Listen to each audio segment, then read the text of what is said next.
Welcome to Always in Escrow with Serena Appel and Colby Birchin. Hello, Colby. Hey, Serena, how are you?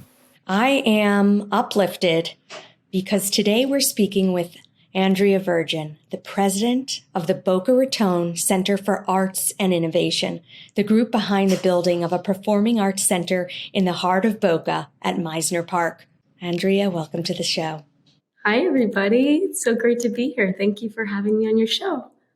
I am super excited, Serena, because Andrea, we have a lot of mutual friends, but I got the pleasure of meeting her a couple months ago at one of these charity events. And, you know, if you just say her name across town, everyone says passionate. She's so passionate. And beyond that, phenomenal dancer. So thank you for coming on our show. Pleasure. It's a pleasure. I am very lucky to do what I do, and I know we'll get into it. But when we got to know one another through the George Snow Scholarship Fund, it's a combination of two passions of my life, the community and dancing. And so I'm grateful for that opportunity to be able to get to know so many great people, including you guys. So thank you very much. Thank you. I'm going to ask you a couple questions. So tell us a little bit about your background and how you became involved with the Center for Arts and Innovation. It's an incredible story of right time, right place, and a little bit of serendipity and life changing that, opened this door and made this all possible. I'll try to summarize it the best I can, but it was about 5 years ago. I happened to be this kind of crossbreed of former professional ballerina turned land development engineer. And that's a totally other story, how I happened to have those two careers. But about 5 years ago, after, as you mentioned, a life-altering event, I had lost my first husband about 7 years ago now. And I realized after I could kind of pick myself up off the floor that our time here is limited and we shouldn't wait until we're like in our 80s to be philanthropic and community oriented. And so I figured I should start doing something to give back to the community. And the first thing I wanted to do was, or at least the first thing I thought about doing, was to give back to the organization that brought me up, which was Boca Ballet Theater. This nonprofit civic dance company trains young children to be performing artists, and they made me in large part who I was. And so I figured that's a good place to start. Well, in that first board meeting, I was the first alum to join, the youngest in the room. I was 31 at the time, surrounded by this like long conference room table of professionals that, were far more experienced and older than me. And I figured I should do something to prove myself and why I should be on this board. And sitting behind the director's head at the other end of the table was this master plan vision for a performing arts complex that 30 years ago just never materialized for many different reasons, not for a lack of trying, that's for sure. And I, in that kind of moment, thought, well, I've got this background in the performing arts and I've got this background now in commercial real estate. Like, can I marry these two and give back to this organization, at least as a starting point? And so very naively, I said to myself, well, let me just put this out there. And I told the whole board, I said, I'd love to try to fill this gap in our community and give you a venue that's worthy of the programming you put on stage. I'm going to help us build a theater. And very naively, because of course I had no idea at the time exactly how much was going to be involved. But that's how this started. We started off right there in that boardroom saying, you're right, this is something we should pick back up. Let's take it off the wall and let's make it happen. So that's kind of how it kicked off, which, of course, was the very earliest stages, and it's grown a lot since then. And Boca needs it. So that's bravo to you. Thank you. Thank you very much. Sometimes these life-altering moments, of course, you don't see the new door that might open up as a result of it. But these life-altering moments allow us to kind of stop and pause, because my life was moving in a very different trajectory. I would have never been doing what I'm doing now. But sometimes if we kind of stop and pause and allow what happened to kind of be an opportunity to rethink where we're going and what we want to do, really big doors can open. And I'm thankful for, these lemons that made some lemonade. So yeah, it's a pleasure and an honor. Incredible. So let's get into it. What are some of the main goals and objectives for the Center of Arts and Innovation? Well, so the project started off as simply, we deserve a theater in this town. We have lived in a 60-mile gap here in the Boca Raton area. The South Florida market has some really great venues in some of the other great markets. Miami has the Arts Center and New World Center. Fort Lauderdale has the Broward Center. You skip Boca 60 miles later, almost like the Bright Line map. And we've got the Kravis Center in West Palm Beach. And so the first thing that we thought of was like, let's fill that gap. It's a perfect infill project. There's an obvious need in this market. We have everything else, great schools, great, retail, great beaches, great golf, all that great stuff. But if you want to call yourself a world-class city, you need to have world-class infrastructure for culture, arts and culture. And so at first it started off as just that. Let's build a venue that mirrored our great city and mirrored our great organizations that put on great programming. They're just performing in high school auditoriums where, perhaps that doesn't mirror what you're seeing on stage. So we kind of started off that way, but about a year in, we hired world-class consultants because my experience stopped at pick a site, lay it out a bit, and present it to the city. And then they said, come back to us with how this is actually going to happen, how you're going to fundraise for it, how you're going to operate it, all these things. So of course, my experience was limited to what I knew, and I knew I needed to bring in professionals.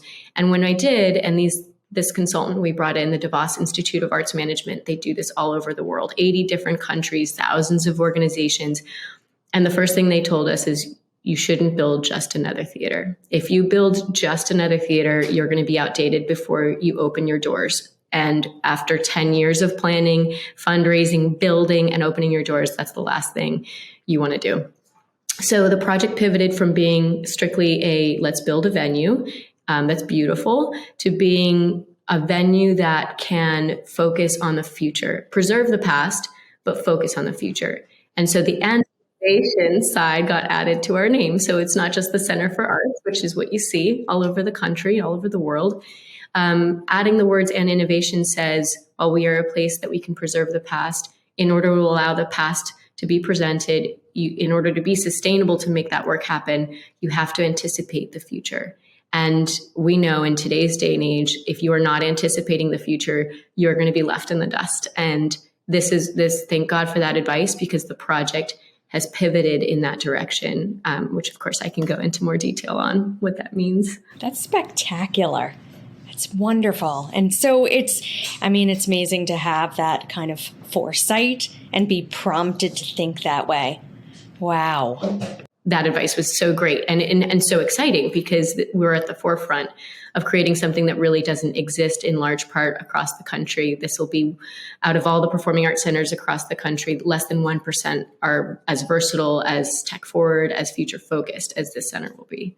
So I was going to ask that, because it sounds like it's really going to benefit the community, individuals, particularly in terms of education and social impact. Traditional performing arts centers are awesome. They do so much, right? They're great economic drivers. Just the sheer activity that go on at them create great business for restaurants. And you have, when you talk about education, it creates the opportunity for kids to be exposed to the arts. You bus them in and they watch performance and they're inspired, and they potentially are targeting different parts of the brain that make them more creative in whatever it is that they decide to do.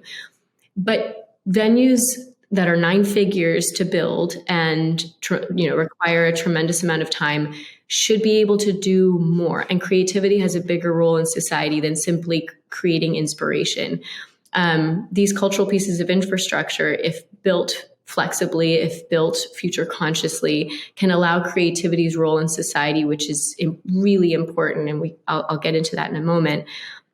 In order to be able to enable all of those other things to happen. So let me just give a few examples. Our kids are going to be facing God only knows what in tomorrow's world.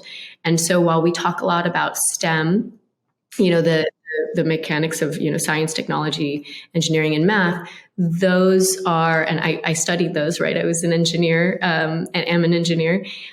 Those kind of black and white things allow us to solve problems, but the creativity aspect of adding the A into STEAM is really important.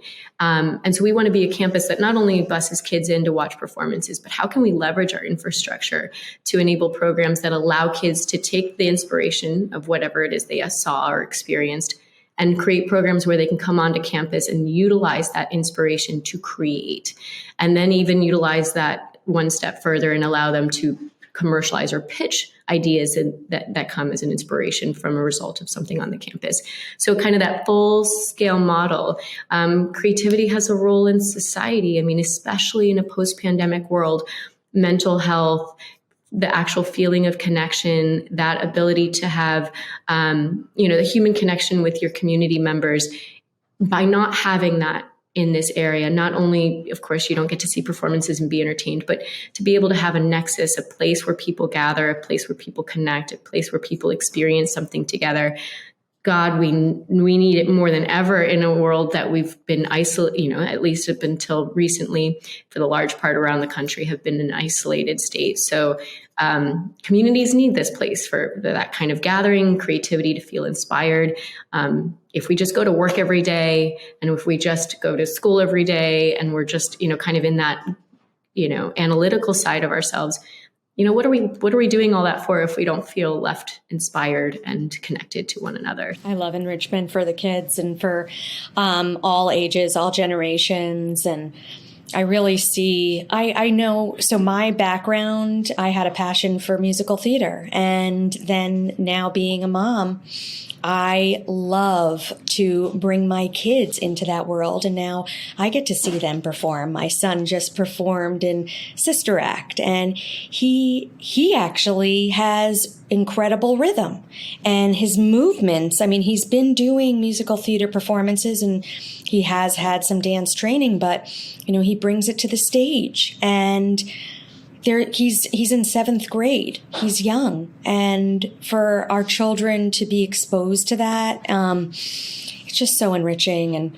I do want to get into the programming a little bit, because I also think about, digital art. And, when you talk about what's on the horizon and seeing what the kids are exposed to now and how they are accessing incredible technology from a very early age, which is enabling them to create, design and get into that at home, privately, and then what could be possible in a more public venue like your own. So I wanted to ask about the kinds of programming that you expect to offer and how you choose which programs to prioritize.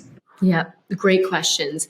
To get to your comment about your son, which is so exciting, people say, well, if they don't go off into a performing career, was that all for nothing? No. Whether he decides to take this on as a career, which I'm sure would be really exciting, or not, the values you learn as a child exposed to the arts, whether they actually actively participated or simply were just exposed, are immense. Particularly as a participant, those those life skills that you learn, the discipline, the being accountable, the stage presence, right? If they do a podcast like this, the ability to feel confident in oneself, to prepare that kind of those life skills. For me as a dancer, that, I did go off and dance, but even if I hadn't, and my career was perhaps not as long as I would have loved it to be, but those attributes have played into my daily life, in such a great, profound way. And then on top of that, there's some students perhaps that don't participate. Maybe that's not their thing. They want to be more behind the scenes. But the exposure to the arts and to creativity allow a student to feel like they can express themselves in other ways, or they can feel inspired to think about something in a different way. You talk about the future forward nature of the center and its programming ambitions. It's not just about being inspired through the traditional performing arts, but what if we have some sort of an experiential experience that is creative and it allows it to tap into that left side of the brain? Exposure to a child is just, it's extraordinarily important. And the absence of that for 60 miles means either the students have had to try to leave and go to other venues to experience it, but not every family is willing to do that. And the absence of that means that those students are not going to have that background that your son thankfully has had. The programming in terms of prioritization, the focus of the center, while it's going to be a place that can still preserve the past, it was, of course, the start of our mission, is to be able to put on the beautiful work that has been presented for hundreds and hundreds of years. But we also want to allow for the art of tomorrow and the audience of tomorrow, and even of today, really, if we're being truly honest, to be a place where that happens. The nexus of art and technology is a really big focus of the center. You talk about kids and their digital focus, which they're digital natives now, right? There's very few children these days that don't know what digital media is and devices.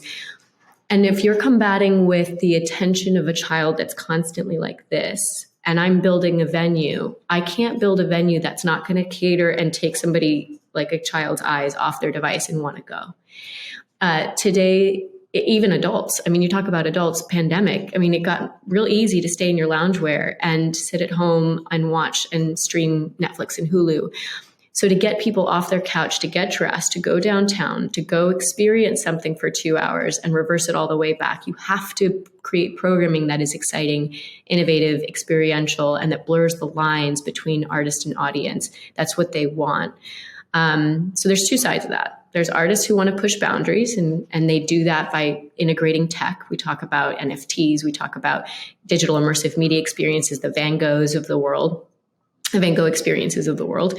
And then you have your audiences who more than ever want Instagrammable, experiential, inspirational things to get them to get their eyes off their devices and go experience something. It's critical for two reasons.